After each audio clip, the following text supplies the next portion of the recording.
you're refereeing some of the absolute best players in the world. One of, if not the biggest stage Korfball has internationally, at least. And being trusted to do that game is a real honor. Real art of refereeing is you're trying to create an environment where you've got a close, competitive, physical game, and you guys are just keep allowing the players really to show their skills and ability. Having been called every name under the sun you can imagine and ones you can't imagine over the last, whatever it is, 11 years. If you become a referee, everyone will give you advice. Other refs, the players, the coaches, the spectators, someone that's never watched a Korfball game before. Like, everyone has an opinion on refereeing. There's an inside leak. Someone has sold them the idea. We invented podcasting, and somehow, they want to get involved.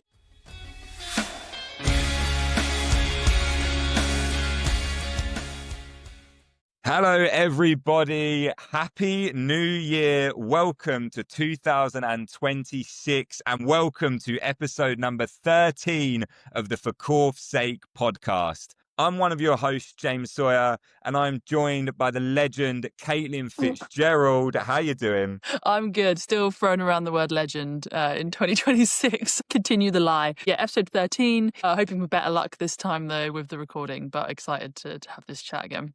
Yep, great point. Not much to go through this week. No, everybody's had a Christmas off. Everybody's still reeling from the Cambridge Tigers result.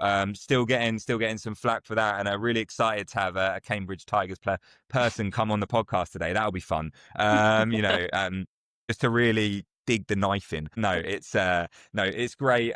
Just a few things to discuss, I think, really, Caitlin. First up, before we start, I want to give a little shout out to, I believe it's Manchester City Korfball Club. I was seeing some social media posts being thrown around at the weekend, or the weekend just gone, and fantastic content from them, just going after all of the other Manchester clubs, getting after it, creating complete unnecessary drama, fantastic scenes, great social media content.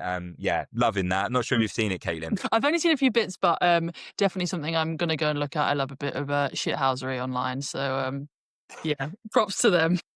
Yeah, absolutely. And then also shout out, it hasn't, but at the time of recording, we haven't really seen any results. We've got the guys going to the Korfball Challenge, England under 19s, I think. I think there's a whole host, isn't there? Under 21s as well. 21s are out there, yeah. But always an excellent tournament.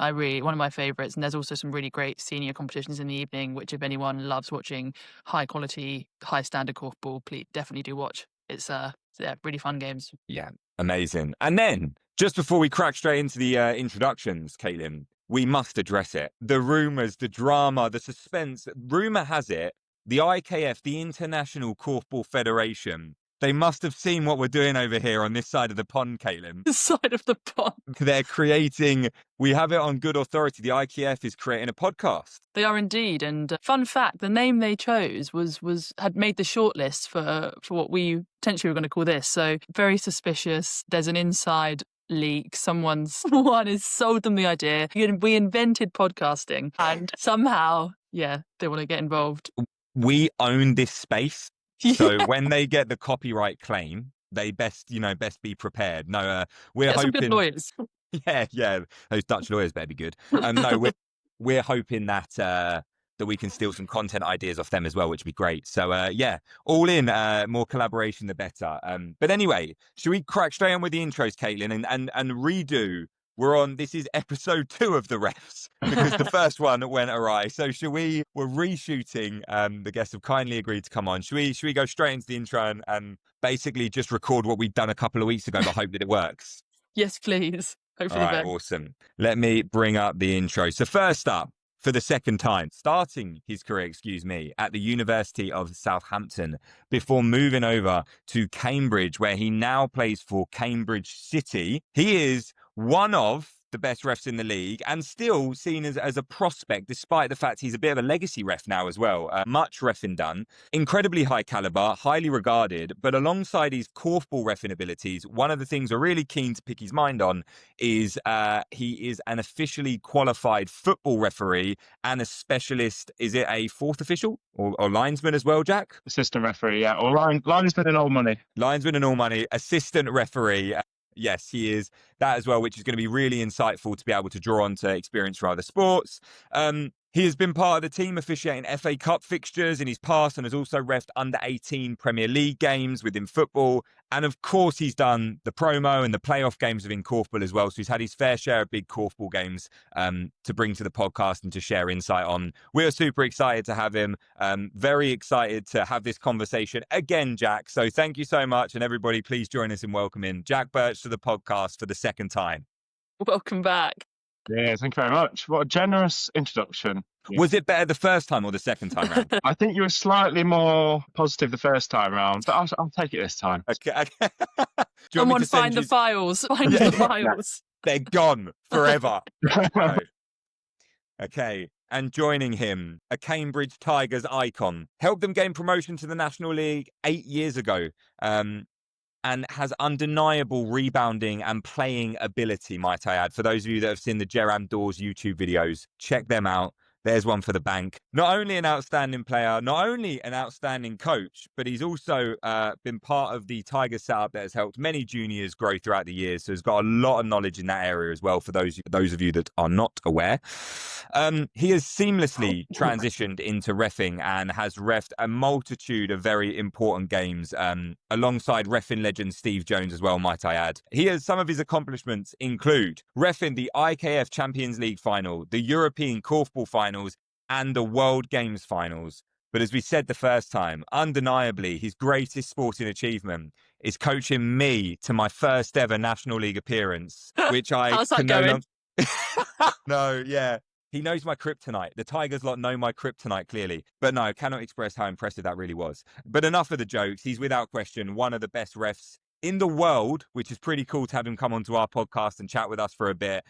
So yeah, ladies and gentlemen, please welcome the legend that is Chris West to the podcast. Woo woo! Welcome Thank back. you very much. Thank you. Yeah, it was pretty overwhelming the first time, and it didn't get any better the second time. But yeah, I appreciate those words, even if they're not all necessarily true. They're very kind. So yeah, thanks for that. Appreciate it. Yeah, I was hoping to see you kind of whip out the shirt on last Sunday, Chris. Thought you might come on for a bit. Thought we could have a little bit of a, like to and fro. We wanted to win the game, James. Yeah. I'm sure there are some players on the sidelines thinking the same thing whilst I was on the pitch as well. But anyway, thank you to both of you for joining. Most of the listeners will be aware if they follow us on social media. We filmed this episode a couple of weeks ago. Fortunately, there were some technical issues, which means we're refilming. So I'm really hopeful that this goes well this time round and we don't have the same issue again. Or maybe this will be the episode that never lives. But yeah.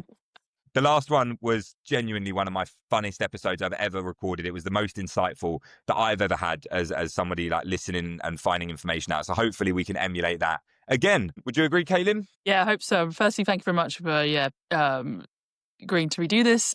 Much appreciated, because it was really a very informative episode, and I hope we can cover all those topics again. So I think without further ado, really, I will get into some of the questions, and a logical place to start for both of you is how you got into refereeing, and a bit about your journey. Shall I hop in first? Yeah, I'll crack on. Yeah, well, as kind of mentioned in the introduction, I have a dual referee in life, right? So also a football referee, assistant referee on the National League North and South. And that's ultimately how I got into Korfball refereeing in the first place. Summer tournaments or local league games when I was down at the University of Southampton, they needed refereeing, and even my first year playing, people were like, "Oh, you can referee." Bit of a different sport, right? Don't run up and down 100 yards, court's a bit smaller. But yeah, that's kind of how I got into Korfball refereeing. And also been doing football for quite a long time before that. Started football refereeing when I was 15, when I was doing my penny per round, £8 a week. I was like, that's not enough money on a Sunday. So I went and refereed a couple of kids' football games instead, and kind of went from there, wanted the challenge and move up through the semi-professional ranks that way. Yeah, Korfball's fun. Everyone should ref Korfball. There you go, one-line pitch. Even if it was mildly forced upon you. Even if that. Yeah, still good. But yeah, Chris and yourself? For me, I think it's a probably slightly more classic story of getting into refereeing Korfball. So I'd never refereed a sport before, and I started playing Korfball when I was 19, 20, somewhere around there, and then played, and then very quickly became a coach and did that for a while. And then, a couple of our referees in the club stopped or left the sport. And it's that case of everyone kind of looking around for someone to step forward, and then you find out everyone else has stepped back, and you're then kind of going, oh, I guess I'll give it a go. Like, how hard can it be? And it turns out, it wasn't that hard to get started, although, it was quite hard to try and, progress and improve. But, the age-old story of, the club needed more refs, and you end up putting your hand up because someone's got to, right? That's how I started. Yeah, and I know that players pretend, we don't always appreciate that refs help us play the game too. We do need refs. So hopefully that's something we can get across in this episode too, about, inspiring people to get involved. But refereeing itself has definitely, even in my time playing, has definitely changed over the years. Obviously, we went from a solo ref to like a ref and a linesman, not the official term, but and now we see a lot more dual reffing at the higher level. For you currently though, what are the main challenges of refereeing? Yeah, so I mean, duo refereeing is great. I've not met a single referee who doesn't enjoy refereeing in a duo, and I haven't met a single referee who is kind of pining after the old days of having an assistant referee running along the side with the flag. Duo seems to be a universally appreciated approach, but the challenge, to answer your question, is solo refereeing is quite hard. If you think about a Korfball environment, you've got a post that's set in the middle of the court and the players play around it. So unlike netball or basketball or similar sports, they've got a sideline and the players play to that sideline. And therefore, as a referee, there's only so many angles that the players can come down to create the opportunity, attacking foul, defending foul. Whereas in Korfball, it's 360 degrees. So when you're on your own, you've got to try and watch, and anticipate where the play might develop and therefore where a foul might happen in a controlled contact sport that's, certainly at a high level, paid with a great deal of speed and athleticism. So, from my perspective, the biggest challenge I think in refereeing Korfball is the fact that as a solo referee, it's so hard to know where the right place is. And often you're having to compromise somewhat in order to try to anticipate where you think a foul might occur. And that's, extremely difficult, however experienced you are or however many games you might have refereed. Yeah, I think it puts into perspective if you think one pass can completely put you as a ref in the wrong position, and that pass will take less than a second, and then you've got to completely readjust. Also, Jack, I want to ask yourself about specific challenges and how that differs from football. Yeah, I think the 360-degree thing is one of the biggest challenges and probably makes Korfball unique, right? To playing all around the post, but also to ref. And I think a lot of times, as you both mentioned, you're in the wrong position, especially if you might have busted a gut to get from one end to the other, especially if it's been a quick turnover. And is that over ball? And I think the higher levels you ref in Korfball, those over balls from one side of the court to the other happen much more often. They're much more like natural and fluid. Whereas, locally, you're really thinking about making that pass right. It's like, can my mate actually catch it? But you nationally, guys, you're catching it and making it arrive second foot, right? So as soon as that ball goes over, you've lost your position as a ref. So really, it's about how much information do you need to make a decision? Because you're not going to have the perfect view, and you might not see every bit of contact or every angle, or be able to judge that kind of defended distance perfectly. And I think particularly in the National League, with those kind of that passage of play, that happens quite a lot. So it's about using kind of the other bits of information that you got going on and that gut feeling quite a lot. And I think in football refereeing, we talk mainly around bigger decisions, so a penalty or a very tight offside in football. You're using your stomach, using the feeling, the pit of your stomach, being like, what's the decision to give there? Because I've got to make a decision. When I'm at football, you might have 1,000, 2,000 people around you, and there's no hiding place. So I think transferring that into Korfball has been a bit of a challenge, but it's definitely getting there. And I think some other things is that, the single reffing versus duo, getting the duo is much more fun. It's much better.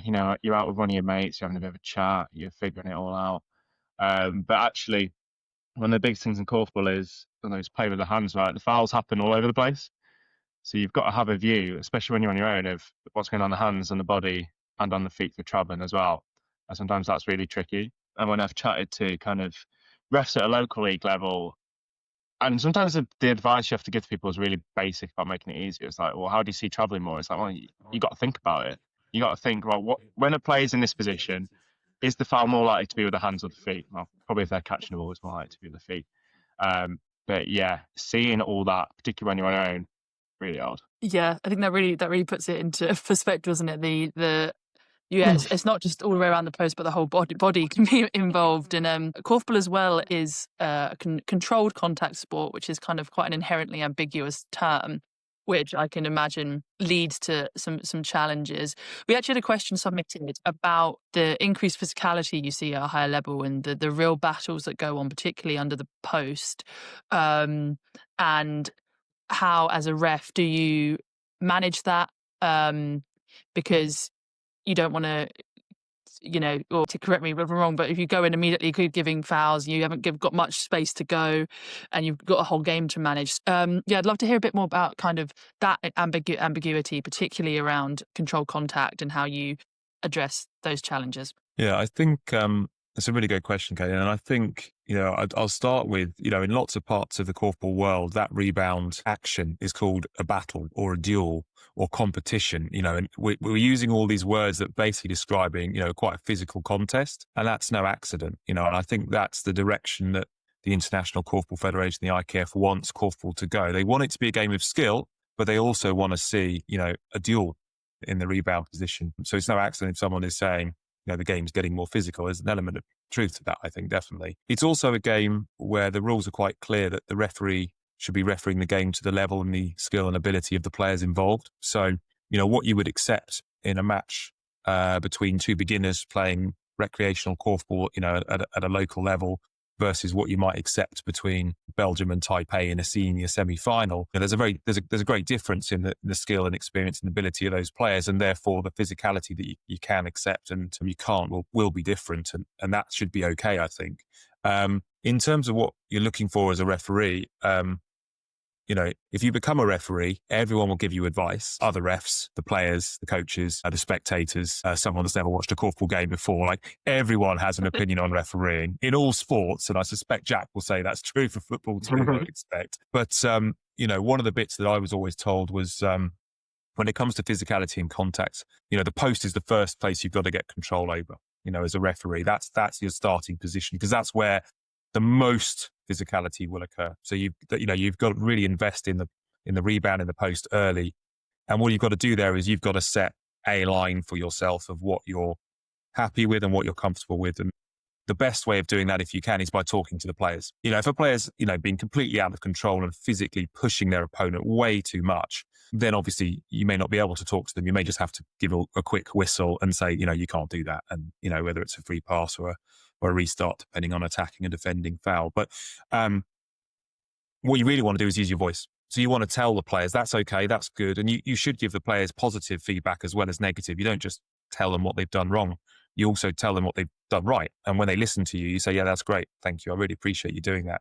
But you say to them, not too much, don't push, don't hold his arm, don't put your knee into his knee. All of these phrases that you pick up with experience, because you can see what they're doing. And if the players listen to you, then they can have a good physical, fair contest and the game can flow. If the players don't listen to you, then that's where often you have to go to your whistle early. But that's the advice I was kind of given as a referee around the rebound and controlling that situation. I don't know, Jack, whether there's anything else you've got there. Yeah, well, I think you mentioned, Caitlin, at the start of that bit was actually early on, you've got to really set your tolerance level. And it's kind of a fine balance, right? Because in the first 5-10 minutes, that's where everyone's getting a feel for the game generally. The players are as are the refs for the game and for the players and for whoever else. But you don't want to go too hard too in. So if you kill the game in the first 5 minutes, you've got nowhere to go as a ref from there, because everyone's going to expect you to give every little foul.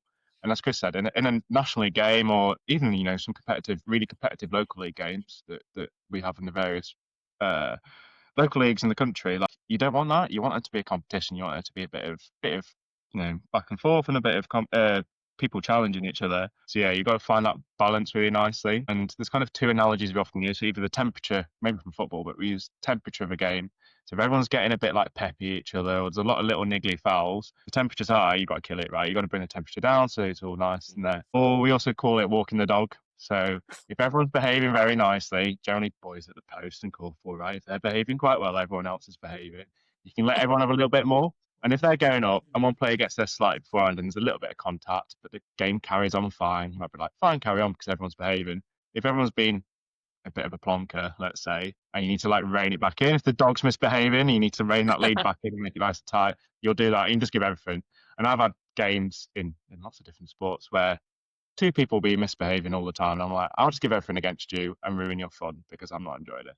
So you just got to use some of these little things to make sure the game is always there and competitive, but it doesn't get away from you or from the players.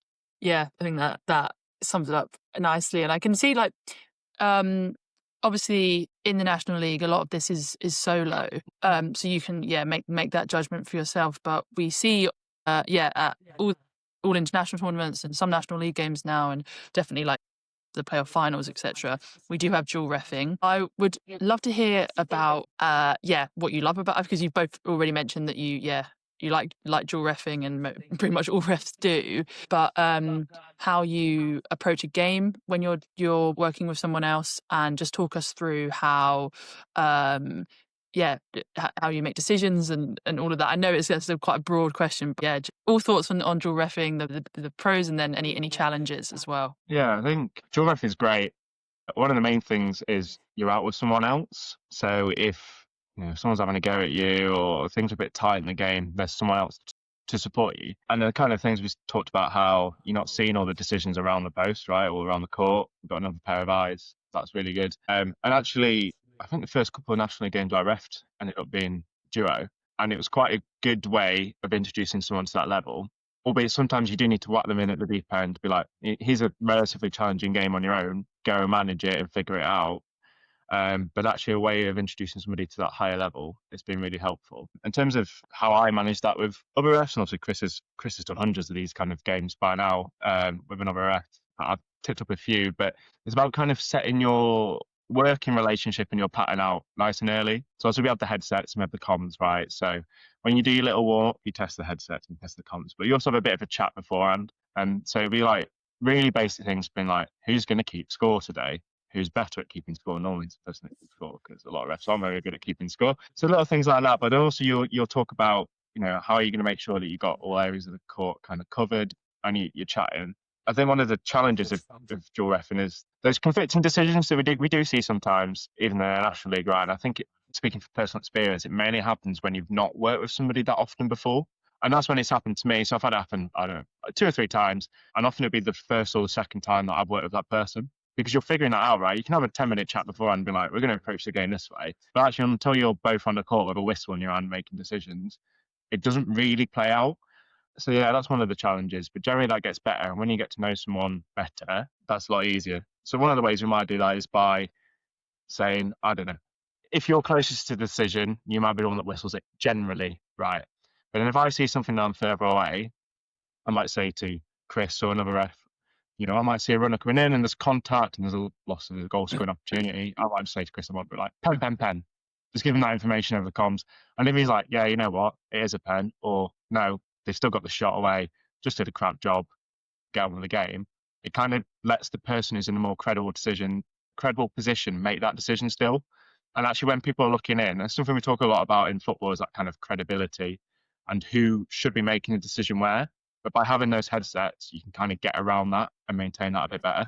Yeah. And something that I know this now because I asked you before, Chris, but at international tournaments, you don't have a set reffing partner for the whole tournament. It swaps per game, so that I think is pretty challenging. We actually, you've said, Jack, is we don't often see dual refs disagree, but which is testament to the standard of reffing.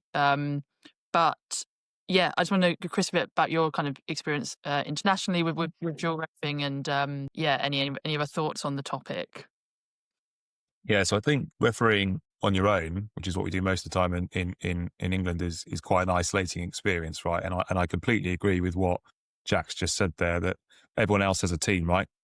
The players or the spectators, the coaches, they turn up with their team. And as a ref, you turn up on your own. So to be able to go to a game, whether you're traveling in the car together or you just meet at the hall or whatever, to have a referee team, I think, just makes the experience more enjoyable. And I also think widens the pool of people that would consider refereeing, because I do think solo refereeing, where most refs have to start, perhaps is something that only a certain proportion of people would be willing to do. Whereas I think if you said to people, well, you can go and ref your first game, but you're doing it with this other referee, I think that the pool would be wider.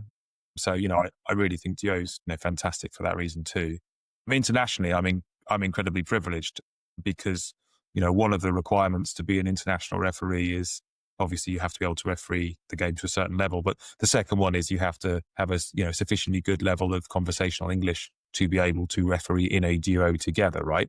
So as someone who's a native English speaker, it's an incredible privilege, and it makes my life a lot easier. And often I try to adapt my approach and my use of language to the person that I'm working with to try to make that combination successful. But yeah, you referee often from day to day, game to game, you're refereeing with a different referee each time. You are trying to build relationships, as Jack says. After the second, third, fourth time, you've got to feel for how you referee together, making those agreements and arrangements about who's responsible for what areas and how you want to referee the game, and also how you want the game to flow. The fact that you want to be in a position where you're both trying to call the game the same way. If you use Jack's example, you haven't got one person that's really trying to keep the game on a really tight leash, and you've got another referee who wants to give the players loads and loads of space, because that creates a problem, right? Because the players are then going, well, what are we doing here? Is like every little touch going to be a foul, or are we allowed to play with a bit of physicality? And that's not fair on the players. You want to give them a consistent experience from both referees in the match and throughout the tournament. So that's very much the experience at an IKF level. I've been very, very lucky. And one of the most useful things, along with, as Jack was saying, about the communication side, you can also use it to manage the game. So as well as that, you give the other referee the decision so that it's a credible decision that the nearest referee has given, which is really important. You can also talk through the game as you're going along. I think that pair, Black 7 and White 6, they're getting too physical. I think we need to talk to them the next time we get down there. Or the temperature example Jack was using. Do you also feel that the tension in this game is rising, the intensity? The players are not accepting each other as much. How do we want to manage that? You can talk through the game as the game is being played, and also in the breaks, in the timeouts, the half times, and breaks in play for injury. So it really does help you to manage a game better. And ultimately, at the higher level, all the referees know the rules. All the referees know or at least hopefully do.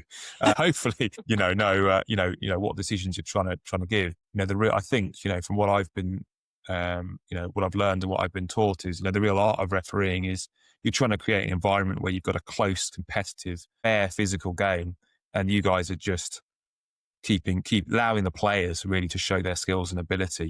You don't want to be stepping in every moment. And if you can talk to the players in a really good way, often that can then allow the game to flow. And everyone wants a flowing game, right? They don't want the referees, the players, coaches, spectators, no one wants the whistle to be going every 10 seconds, right? So that's what you're trying to achieve if you can. Because no one's there to watch the refs, are they? No one goes to the game of Korf and be like, I'm going to see Chris West referee today. As good as he is, they're there to see some of the best teams in the country or your local teams put on a show. So it's also about kind of making sure that happens within the rules, right? One of the things that I imagine makes a game slightly harder to manage, and that we've had a lot of questions on from listeners, and a lot of people have asked us to address it, is dissent. Dissent over the last couple of years in Korfball, I think, has got significantly worse from what we understand. I've actually not been really properly in the sport, but I can tell you, coming back after 2 years away, it definitely feels like it's got a little bit worse. And so would love to hear from both of you talking about managing the game, talking about how dual reffing, solo reffing, isolating experiences. I can imagine dissent doesn't make this any more desirable when you're doing it on your own. So how are we as from the England perspective, how are we managing dissent, and what are your thoughts on it, both of you, from a refereeing perspective? Chris, maybe from you, could give it some England and IKF, and then Jack from yourself, England, but maybe some football as well, some reference to that. Maybe Jack, go first. Yeah, I think it's not unique to Korfball, this issue of dissent, full stop, and dissent getting worse. I think, especially in football since COVID, when crowds started coming back and the players from all aspects, it started getting worse. But so my kind of tolerance for these kind of things is a bit higher, having been called every name under the sun you can imagine and ones you can't imagine over the last, whatever it is, 11 years of doing semi-professional football. Yeah, a lot of times you just got to think about what's acceptable and what's okay and what isn't, and how would I react in certain scenarios if a team's had if a team have had a few decisions against them, or a few tight decisions against them, we might expect a bit of unhappiness and a little show of kind of emotion. And it's how can that stay in a box that's kind of contained and okay? Have they reacted but left it? And if they're not like throwing their arms in the air, if they're not told me where to go if they're not done this. That's kind of fine generally, within reason, because we want that and we expect that, and the players care, we care, and you kind of expect that. When it starts kind of escalating, and I say when it's escalating, it's often kind of the little comments where somebody has thought about it, and I'm like, well, you've had time to think about your reaction, and you're still getting on my nerves and saying something or acting in a way that isn't acceptable. And that's where you think about how you might approach that. In football, we call it a stepped approach. Korfball's kind of formal warnings and otherwise, right? But you go from having a quiet word with somebody to stopping the game and being like, shut up, because you're annoying me, you're probably annoying everyone else. So here's a yellow card, set off for 6 minutes. And generally, you got to think about, what's actually happening, about which of those that you actually take. But actually, where I've been having interactions with players, and it's not dissent as such, but it's I give a decision because they've competed, gone against them. They might say something like, okay, not sure, and then get on with it, right? And then as we're changing ends, they might be like, oh, sorry about that, Jack. I'm like, oh, don't worry. You reacted to a tight decision, and then you got on with the game. So it's about finding the right level where there's good interaction, but it doesn't go into dissent. Yeah, and I think that's the real key, right? It's trying to find that balance, that equilibrium, and it's not always easy. But you can't legislate emotion out of the sport, right? We as referees don't want to referee a game played by 16 robots. That's not interesting, or a game where no one's into it. You want to referee a game where the players really want to win and are competing hard, because that's far more interesting game to try and officiate. And you don't want to be in a position where if a player reacts to something instantly in the moment, you're saying, well, you're not allowed to have any reaction. But as Jack says, it's a what is the reaction? Because if that reaction is they're immediately running over towards you, screaming and shouting at you and getting right in your face, but I think everyone would agree that that's not a reasonable or an appropriate reaction to a decision. But if a player is just upset because they've been working really solidly for 23 seconds and they made a mistake in the last second and you've given a penalty, well, of course they're going to be frustrated, and that's okay, right? It's okay to be frustrated. It's what you do next more often than not that matters.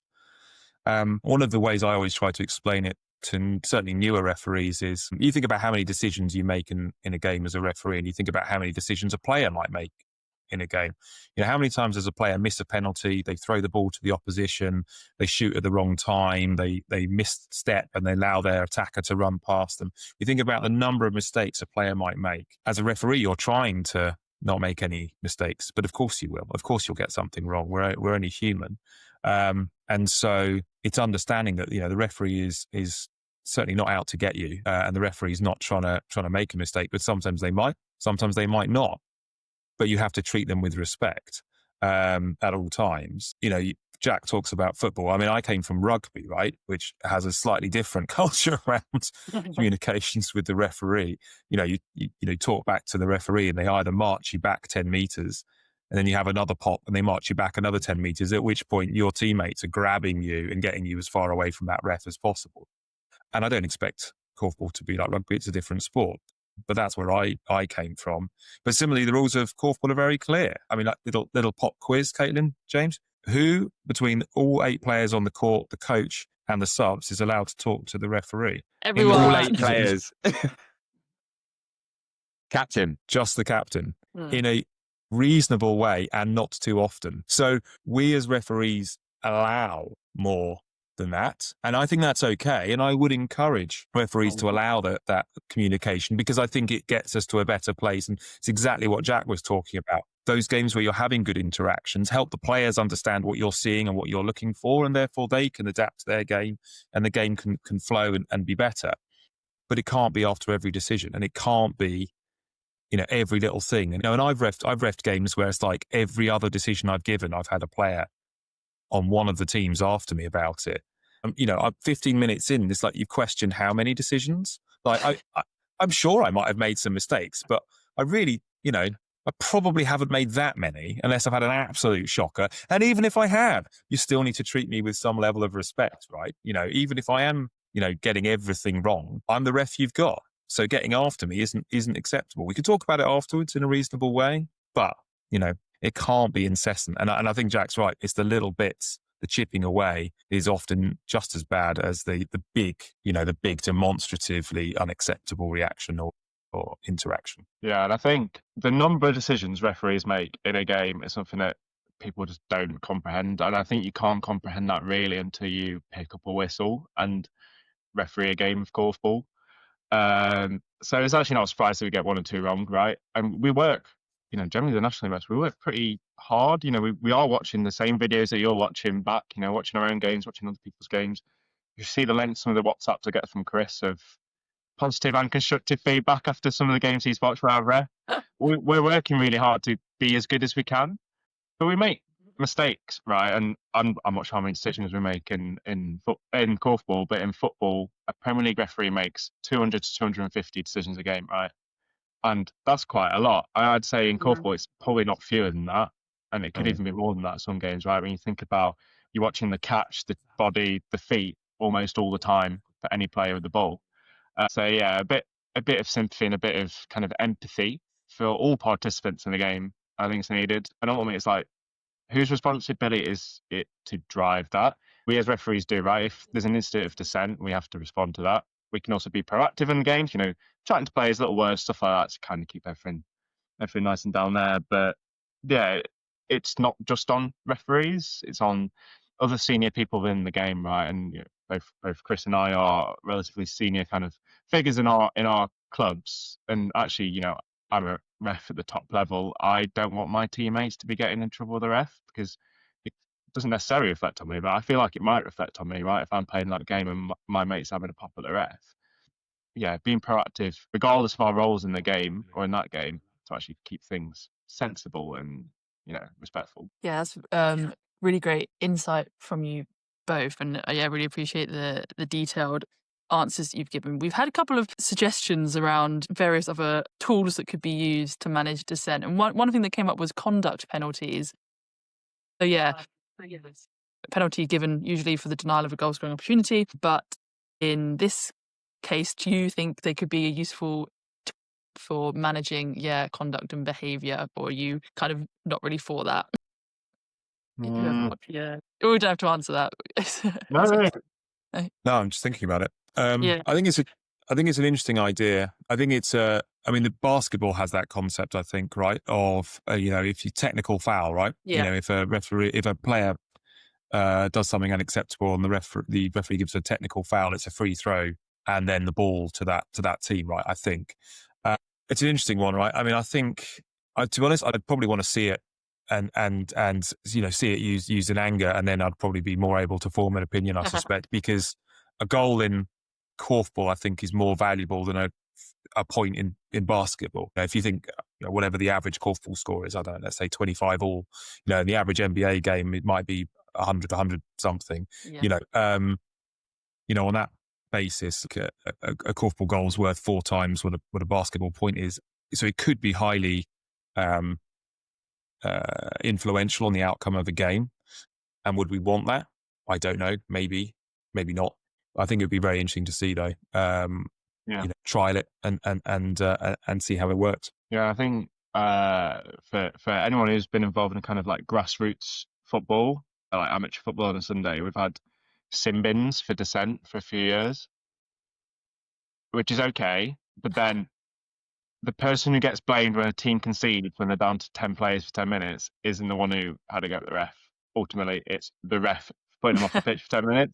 And it's like, so these things are good in practice, good in theory, but when it comes to practice, sometimes it can accidentally exacerbate the issue rather than fix it. Because in theory, that's the deterrent, right? It's like, I'm not going to tell the ref what I think of him because I'm going to sit off the pitch for 10 minutes and cost my team. But the reality is, I told the ref what I thought of him, and now it's his fault we've conceded a goal because I'm off the pitch. It's like, well, not helpful, is it? Probably one for the Korfball Challenge where they do experimental rules. That could be one for that. I know they, I think last year did a 20-second shot clock instead of 25, and I think that was just a resounding no. Let's not do that. But it's great we have the Korfball Challenge, right? It's great we have the Korfball Challenge for this kind of thing. That's something I think other sports can learn from, these kind of competitive tournaments, but sit a bit out of the schedule. Try these things. I know if they work or not, right? And actually, a lot of the rules we have now have come from being tested there. So yeah, why not give it a go? And if it doesn't work, fine. Yeah. That interestingly, one of the rules being trialled this year at the challenge is make it, take it for a free pass. So similar concept to the penalty, which I think has been one of the best rule changes brought in the last 20 years, has certainly evened up the goal scoring charts to actually demonstrate how much of an evenly balanced game it is, as opposed to as it used to be when most of the male players took all the penalties, even if they didn't win them. But yeah, it's a really interesting idea for free passes is, does the same principle work for free passes versus penalties? I must say, I'm not sure. There's a bit of me that quite likes, having a free pass specialist, but then I also completely get the internal consistency of, well, what is the difference between a free pass and a penalty, right? And if a penalty is you made the opportunity or you lost the scoring chance, therefore you take the penalty. If the free pass is you were the one that was, you were the one who was infringed upon, and therefore you're the one who's going to have to take the free pass. I think it's interesting, at least. We had that discussion on a podcast. Somebody said that should be it. And one of the other podcasts, we had that discussion. Yeah, definitely. I'm really keen to see how that goes down at Korfball Challenge. The only thing that I could envision at that point impacting it is that as you get close to the end of the game, a tactical foul on a specific player, one that you might be setting out, especially at the elite level, right? You're setting out specifically as a team to try and make one person shoot. You want one person in that division to be the one shooting if you're in like an elite squad, or maybe one or two players. And it would be quite easy to make that happen relatively quickly, which there's probably another way of saying that as well, to be fair, Chris, but I'm just saying that was the only thing I could think of that would be a negative. Everything else I 100% agree with. The NBA, it was called Hacker Shack, right? Yeah. Shaquille O'Neal couldn't score a free throw to save his life, and games would get quite dull, as we just watched Shaq score like 40% of his free throws. Like, that wasn't that exciting as a spectator. The nice thing about Korfball, of course, is they do that once, and if you're the referee, you think that's what they're on to. It's like, yeah, that's a free pass, but that's one. They do it again, well, that's now two, and then you can very quickly go to penalties if you want to, which, to your point, might be what the team wants. They want that player to be the one taking the penalties, potentially. But it's a very high value opportunity to give up, so it's a fairly high risk, high reward. And maybe that is exciting and visually interesting for spectators. But yeah, it's interesting, right? Also interesting mentally as well. For the record, like that whole game, it creates another element that we maybe don't have right now, which is tactically going after, I think that's definitely really cool. Korfball Challenge are doing that. And before we get on to the listener questions, there's two things I want to go through. One is, we asked last time, and I thought it was quite interesting. As referees, would love to know what rule you would change. First off, if you could change a rule, it could be a fun one, whatever you want, both of you. Jack, we'll go to you first. What rule would you change within Korfball, or add, whatever you want? It's always a bit boring.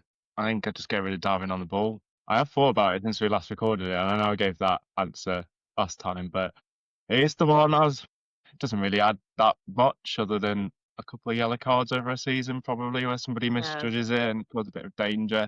I like that they're trying to make it, take it for the free passes. Yeah, that's a bit dull answer, isn't it? But No, I agree with Not you. at all. I think the diving is a bit silly.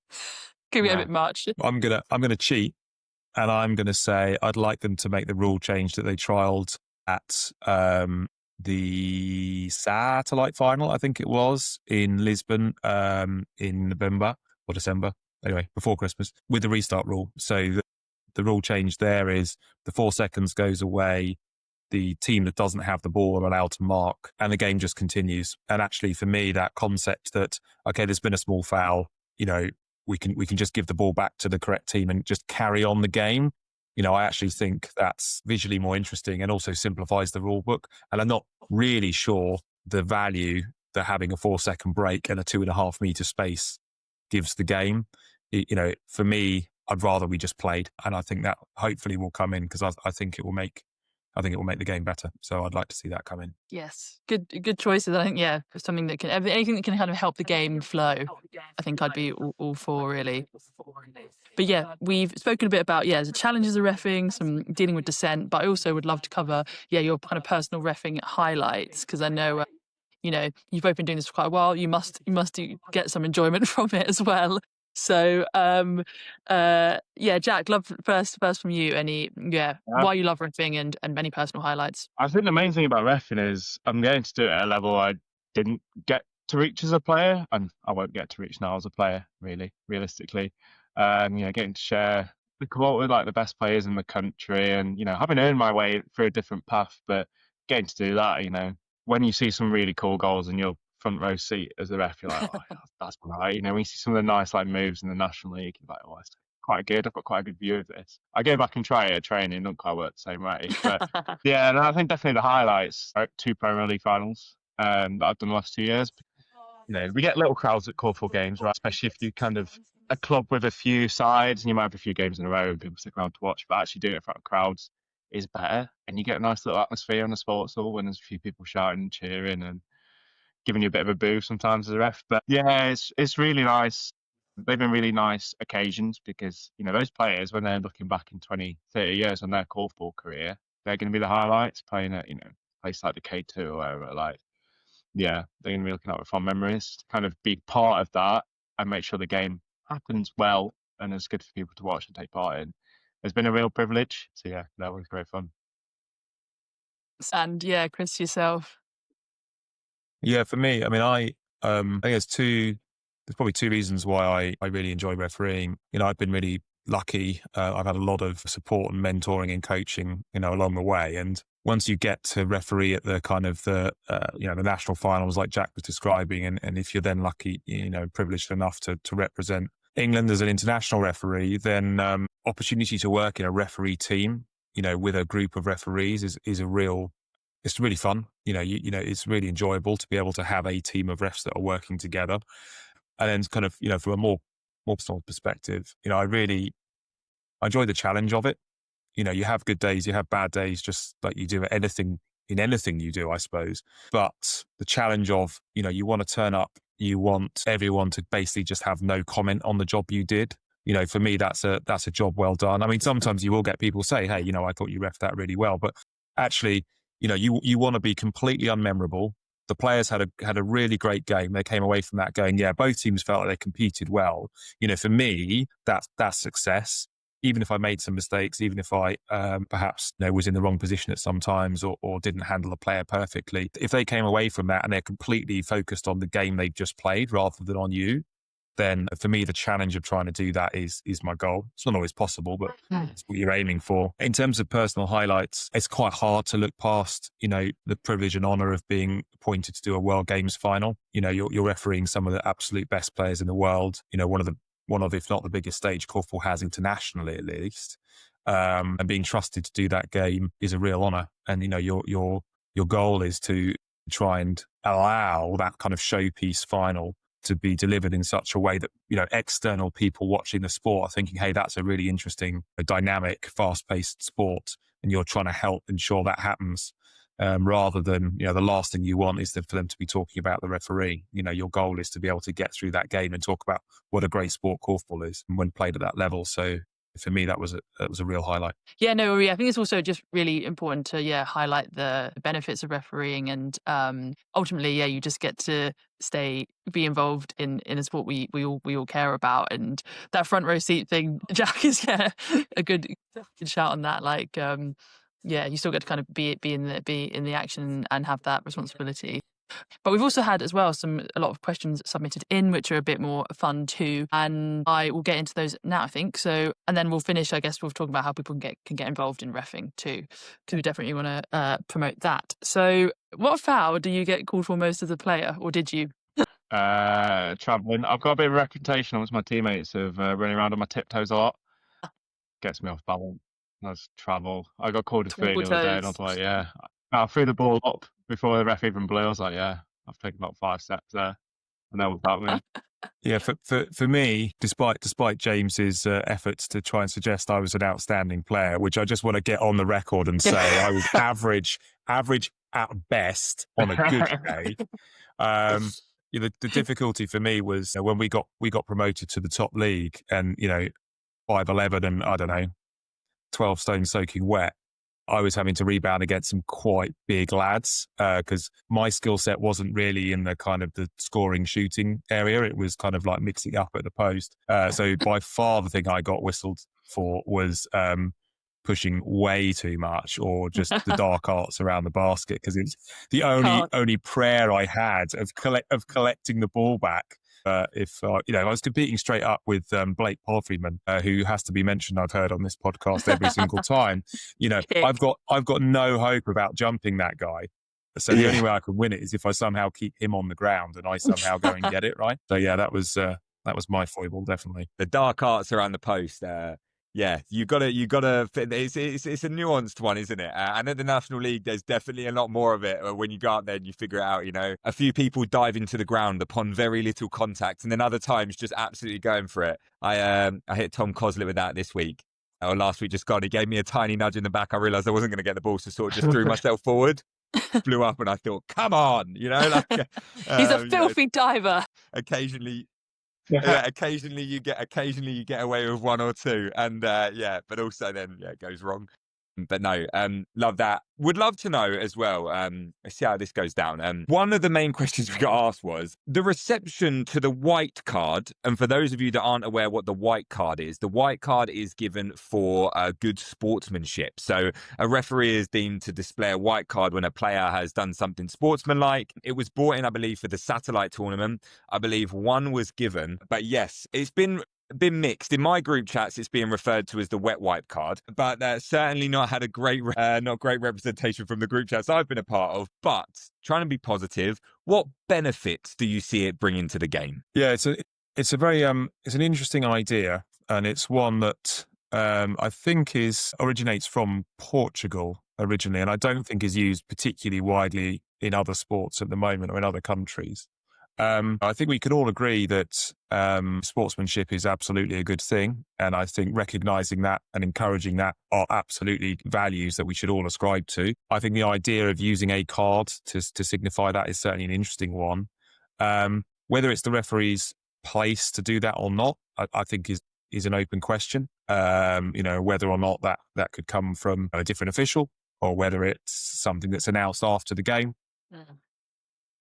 Yeah, I don't know. I certainly think it'll be very interesting to see how it progresses and see what, the reaction of people involved in korfball is to it. I'm all for trying things because you don't know whether something's good or bad until you actually try it. So I think it'll be fascinating to see, how it develops from there. And yeah, I guess I'm kind of reserving judgment until it's been used a bit more widely, I think. Yeah, I think as referees, it's not necessarily something that we're necessarily thinking of. If it's a really obvious, right, like someone doesn't shoot and someone's down injured, that's an opportunity where you might get involved and give such a card. But yeah, it's not necessarily on the forefront of my mind. So actually, Chris's kind of suggestion of are there other people involved in the game that could give it? So we have like jury tables at higher levels, right? And actually, that's probably something that they have a better overview and awareness of and could do something like that after a game and highlight it. But yeah, I'm not for trying anything that kind of improves behaviour or makes the game a bit more pleasant. And actually, there's some pretty like memorable things from other sports that have been really sporty, right? Was it like Paolo Di Canio in the 90s in football where he caught the cross rather than like score an open goal? Like stuff like that gets highlighted and picked up. So it's something that we should be noticing and highlighting. And I think exploring different channels to doing that's really good. Yeah, I'd like to make a personal suggestion and a shout out to the IKF. If anybody does actually listen to this podcast ever, any of our other 19 listeners, I would like to request that when the ref gives out the white card, they hold up the player's hand, hold up the white card at the same time to the crowd, like when they win in boxing. That's what I want it to be like, and then the crowd is supposed to cheer them on. No matter how many people, by the way, could be 2 people in the audience. Yeah, make it a spectacle. I don't think they'll take that on board, Caitlin. Maybe. I'll say less on that. But yes, speaking of cards, have the two of you ever been carded as a player? No. Oh, nice. No. It's an interesting one, right? As a coach, I used to get quite emotionally involved in games, as you might expect, and therefore I would get emotionally involved with referees. And I think after my second or third game as a referee, my mindset and mentality on that completely flipped. And I was no longer emotionally invested in the referee at all. Obviously, as a coach, you will talk about the referee. Of course you will. You can't not. It's just a part of the game. But it was saying, I would be saying to my players, like, don't worry about the ref in a sense of talking to them or arguing with them. Just get on with the game. You're certainly not helping yourself, but no cards for me. Yeah, that's not surprised neither of you have got a card. Yeah, especially given since you start reffing. And that leads us on to one more listener question, which is, have you seen your gameplay improve since you've both become referees? Yeah, absolutely. My playing improved when I became a referee and my coaching improved when I became a referee. In the same way as a coach, you start thinking about the role of players beyond yourself and how you can try to influence a game through your movement and your actions to support other players rather than just how am I going to fulfill just one role for myself. As a referee, you understand what the rules are trying to achieve and what the referees are looking for, and therefore you can then coach your players or change how you play accordingly. And so I think it gives you a much, being a referee or understanding the rules really well allows you to improve in a player because it opens your mind to what the referees are looking for, and therefore what you can and can't do and what you can and can't get away with, frankly. And so, yeah, absolutely, it's improved me as a player. Yeah, I mean, it's improved my playing in korfball and improved my football refereeing, I think, over the years. But in terms of playing korfball, I guess when I started refereeing like regional league and national league stuff, I could referee a sport, right? I know how to run around, blow my whistle, look relatively authoritative. But actually reading the game, I didn't necessarily have. And then actually just by doing the games at a higher level, I'm like understanding, passages of play and player movement and, as a player, I could get out of this hole by putting the ball that way or making this kind of movement. Yeah, I'm a bit injury prone as a player now. I'm not as quick as I used to be, but in football, we say the first 5 yards in the head, right? I don't know how that translates into korfball. Having that extra experience to read a game's been really helpful. And in terms of kind of refereeing football, it's helped massively. Because we get assessed quite a lot. When I was refereeing rather than assistant refereeing, but we get assessed quite a lot. And all of a sudden, after I started refereeing korfball, the observers would come in and be like, "You can get yourself out of tight spaces really nicely."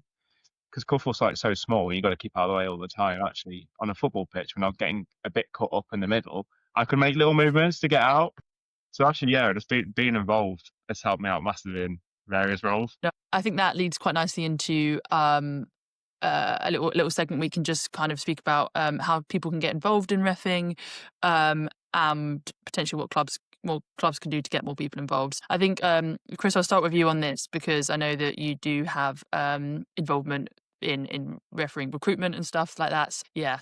How do people get involved? Yeah, I mean, I think the first way you get involved is just picking up a whistle at training, right? And it should hopefully be a relatively safe environment. I mean, I don't know what Beck training or Cambridge City training is like in terms of, how you as players respond to one of your teammates refereeing you at training, but hopefully that would be a safe space for people to give it a go.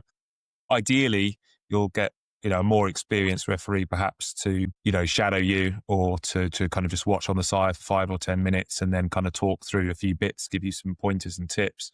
From there, it probably slightly depends on the setup of your club or your area or your region, but there absolutely should be in at least one of those 3 areas a refereeing officer whose responsibility it is to kind of help referees to develop and progress. So it might be in your club, it might be in your area, it might possibly be in your region. And then you go and speak to that person and you express an interest in refereeing, and hopefully you go and find someone to support you or mentor you. There's a few kind of bits you have to do in order to become a qualified ref. So you have to take a theory test, which you can do online and you can take as many times as you like. And that's very much set up just to ensure you've got a basic understanding of the rules. What's the consequence of uncontrolled contact or a deliberate physical foul? And what's the loss of a scoring opportunity? Those sorts of things. And then you have to pass, a practical assessment, reasonable level game. So, you wouldn't be thrown into referee a National League game, to do your initial assessment, for example. That just wouldn't be appropriate. And ideally, you're then getting support and feedback along the way. The best way to start is to just pick up a whistle and give it a go. It can seem quite daunting, I think, for some people, but actually, if you go into it with the mindset of, well, I play the game despite the fact I make plenty of mistakes, then you should approach refereeing in the same spirit, right? You absolutely will make loads of mistakes at the start, and unfortunately you will probably continue to make mistakes because we all do as we develop in our refereeing careers. And even if you've been refereeing for decades and you've done all sorts of games, you'll still make mistakes. And it's about kind of forgiving yourself for doing that, and kind of not holding yourself to a standard of, if you can't get every 100% right, you shouldn't do it, because that's just not how the real world works. But yeah, pick up a whistle and give it a go. Strong words there. Yeah, pick up a whistle and give it a go. It's not to argue with that, isn't it? Do it. It's fun. Yeah. But yeah, I mean, training should be a safe space for all sorts of things, right? Including playing and reffing. So do it there. Chat to your local people, and just do it because it's good. You get to hang out with other people. I don't know. Do we hang out as korfball refs occasionally at the end of the year? Sometimes, yeah, sometimes. But yeah, and as we've kind of discussed, makes you a better player, right? So do it. We all want to be better players. Yeah. Even Caitlin, I'm sure, right? Oh, there's Even you want to be better. oh, 100%. I peaked at 17. Let's be real. But look, Caitlin, at least you had a peak, right? But I mean, for some of us, it was just downhill from the start, It's you know. coming So that slow trajectory. Yeah, like for real, my peak is this podcast, which has actually got nothing to do with playing ability. And no one can deny that either, by the way. That is undeniable, right? And you speak to anybody, they'll tell you that. So, yeah, that could be, yeah, at least you're not that, Caitlin. You've still got time on the world stage, mate, to make a splash. Yeah, awesome. Right, guys. Well, listen, just before you go, I want to do two things. One is I want to give you some time to talk about the people that have influenced you in reffing. You know, we didn't get into that in the beginning. I want to talk about who is it that's influenced you in reffing. And then as a point afterwards, who do you see in the future? There's some young refs out there. Would love for them to be able to get a shout out as well. Don't have to use their full names. Just one name's fine because I know some of them are quite young. But yeah, just firstly, who's your influences? And second, who do you kind of see on the up and coming that you want to say, you know, I'm really impressed by them as well? Jack, do you want to go first? Yeah, I can go first. In terms of influence, I mean, I've had the fortune of working with Steve Jones quite a lot. You know, done loads of games with him, and it's just, I say he's on another level. Chris on that level as well. Although I've actually never done a game with Chris, so I've had to look forward to it at some point. But I've done lots of games with Steve. He's just on another level, and the way he reads the game and he sees the things as they're happening. He's like got a whistle in his mouth as the players are running to feed, just waiting for the contact to happen. Right, it's like something to aspire to. And you know, when you're refereeing duo with him, he's refereeing the game and coaching you as a ref at the same time. He's like, go over there, do this, do that. So I'm trying to watch the game and trying to watch Steve like bring the plane into land and point me to the right place. But yeah, he's been really great, and you know, we're really lucky in England to have the quality of refs like him, like Chris now. You know, the feedback Chris gave me over the years has been so helpful and like kind of matching that up with my previous experiences. But actually, I probably wouldn't be refereeing the National League if it wasn't for Alex Zenz. So I was refereeing a Tigers regional league game, and she was playing in it, and she's like, afterwards, she's like, oh, you know what? Why don't you give the National League a go? Message Chris, message Steve, give it a go, because you'll probably be all right. So it wasn't for that comment from her, like I probably would never have reached out, because Korfball was kind of a sport I played and just reffed locally, and I wasn't really pushing on in that way. I've also seen her ref over the years before that as well, and seen some of the games she was able to do as well. It was really great. In terms of up and coming, I mean, Chris has a much more kind of an eye on things in that way, but from some of the tournaments I've been involved with, so we had some teams from Flanders over in the summer for the England youth, and in some other tournaments as well. Seeing some of the other refs that come from a similar background to me, i.e. refereeing other sports, and seeing how they come into it and manage that is really like fascinating, interesting. And it's kind of a good way of better refs a bit quicker, because they've already learned to hold a whistle, blow a whistle, whatever, right? So seeing how some of them are doing with some of these like high level games that they're starting to get has been really great. And I'm sure some of them will push on to be kind of National League regulars like I am in the very near future. Love that. And then, yeah, Chris, on to you. I'm sure you have some things to say about Steve Jones as well.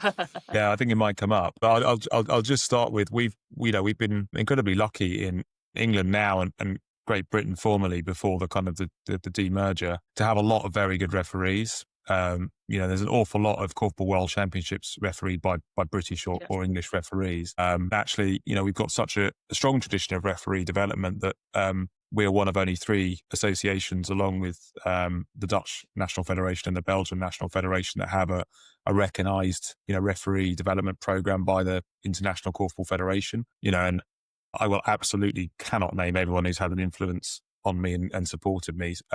So, you know, I will miss some names, but everyone through from, you know, Graham Crafter, Bobby Allen, Peter Allen, you know, people like Dave Bond, Dean Woods, Paul Jeans, you know, just to name, you know, British refs. I've had a lot of support from, you know, international referees and people like Peter van der Terp, Sander Groot, Lucas Philip from the Czech Republic, and so on. You know, so I've been incredibly lucky to have had an incredibly large number of very experienced referees give me a lot of support, and it's really helped me. But the person who's absolutely supported me the most and influenced me the most is also Steve Jones. You know, he was the person that came and watched my first National League game at Royal Russell. I think it was Croydon versus Norwich Knights from memory. And I was, you know, pretty anxious because a bit similar to Jack, I was looking to get assessed to be a regional level referee and got told, well, why don't you do a National League game? And I thought, oh, okay, that seems like a bit of a step up, but sure, I'll give it a go. And it was, didn't really know anyone and didn't know what I was doing. And, he was really supportive, very encouraging, gave me loads of good feedback. He videoed the game and gave me clips to look at afterwards. And since then, he's been someone who I've relied on, and he's given me an awful lot of his time and support. So there's absolutely no way I would have had the opportunities I've had and the experiences I've had without his support. And I owe him a huge debt of gratitude and thanks for what he's done for me. And I don't think Jack and I are alone. I think if you talk to a lot of the the experienced referees or the up and coming referees in England, you'll hear to a greater or lesser extent, a same version of the same story. So yeah, it's a big thank you to me from Steve. And then in terms of up and coming referees, I'll pick a male and a female referee. So I've done quite a few assessments lately, and these are people who are not necessarily refereeing at a regional level or even a national level, or they might just be starting, but they're people who I've been really impressed with in terms of their approach and the way they manage the game, similar to what Jack's been talking about. There's Ella from Bromley, who started refereeing as an under 18, and I haven't been able to go and see her in the last year or so, but the last time I saw her referee, I was phenomenally impressed. And then Teo from Cambridge, who's also only started refereeing relatively recently and has also, is doing really well. So just like all of us, none of us are the finished item. We're all continuing to improve, hopefully, and certainly develop and get better. But they both really impressed me with how calm they are and how they approach refereeing. Yeah, amazing. A few things just to pick up on that. We've only briefly mentioned Dean Woods probably a few times. I think once as a player he's been mentioned on this podcast. I don't know how we've gone 13 episodes without him being a more prominent feature, which we need to change that at some point. But yeah, amazing to see all those great names, and great to hear about some future names as well. Can score 9 against Beck, goes to Cambridge University and can ref. Enough of this kid. I'm sick of it. And by all accounts, by the way, is a wonderful human being. So Yeah. I am absolutely not having this. Let the Teo hate start now. Teo, you've got some enemies. We're creating it. We're creating drama that doesn't exist. No, he's a great guy. Yes, great. All really great. And listen, guys, thank you so much for joining us for a re-record for the second time, Lucky. We are beyond grateful, both of us. Such an insightful episode again, to be able to share with listeners and hopefully change some of their opinions on reffing, or maybe just give them an insight into the part of the game they've never experienced before, and hopefully more people decide to pick up a whistle. Yeah, I know Caitlin is somebody that's got visions of future refereeing, etc. Yeah, just some final words from you, I guess, to Chris and Jack. Right, up and coming ref right here. Audio's gone, mate. I'm sorry, not again. Not again. We had a good run. We had such a good run. We had listen, Caitlin's never fails normally. So she's asking to join on a different, for the fourth time. Caitlin, I'll go over to you to say some final words to Jack and Chris. Redo this. Caitlin, no, it's not working. I'll just end it. But yeah, listen, thank you so much, guys. I really hope more people get into reffing. I really hope this is giving people insight, and I'm sure we'll be seeing each other around on the circuit, and I owe you both a pint for, Chris, you can have a half after Tigers beat Beck. I'm happy with that. That's fine by me. just hating on Tigers right now for no reason, bless them. But yeah, listen, thanks so much, guys. Appreciate both of your time. No, thanks so much for having us on, James. I really appreciate it. Really enjoyed it. Yeah, it was loads of fun. Cheers. Okay.